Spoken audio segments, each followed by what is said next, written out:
ကောင်းမလေးနဲ့တူယထာဆောင်ကြည့်မယ်ဗျာ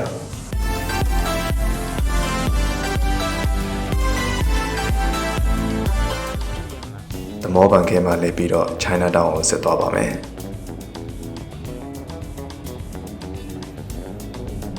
ပြီးမှန်ပေးရဆိုတော့ယထာစီရတာလူရန်ပါပါတယ်ကျွန်တော်တို့ပဲရှိပါတယ်ဗျ China Town မှာတော့ street food တွေ restaurant တွေတော့အရင်ပေါ်ပါတယ် souvenir ဆိုင်တွေရှိရပါတော့အဲ့ဒီမှာတစ်ချက်လောက်လမ်းလျှောက်ကြည့်အောင်ဗျ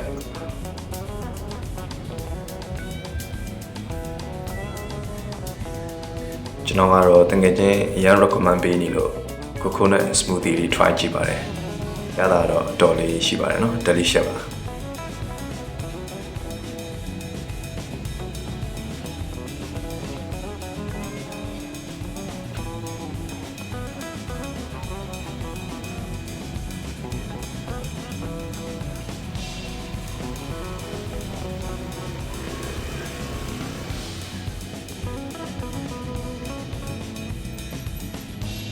China Town ကနေဘဒူနန်တီကိုလမ်းလျှောက်သွားကြမယ်ဆိုပြီးတော့လျှောက်ကြတာလမ်းမှာကြောင်ယူကြောင်ရရက်ခွက်တီးရဲ့ရောက်သွားတယ်အဲဒီမှာဆိုလို့ရှိရင်ရုပ်ရှင်တွေကနေရာလည်းဖြစ်နေတော့ feeling တော့လုံးဝ excited ပေါ့နော်လူမိုက်ဒီကြီးစိုးထားတဲ့နေရာလို့ပါလို့ရတယ်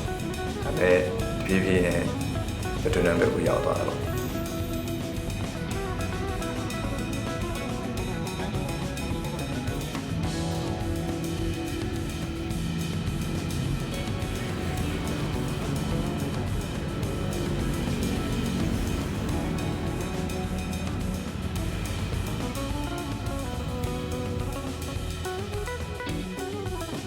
MBK Center နဲ့ဘဒူနန်ဘက်မှာလဲပြပါတယ်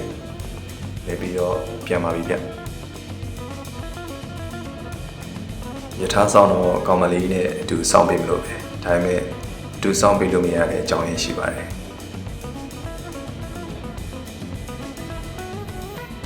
ဒီမှာပါဆရာကြီးရဲ့လုံးဝစောင့်ကြည့်နေရပါတော့ဘက်ကလို့ဖြစ်ပါအောင်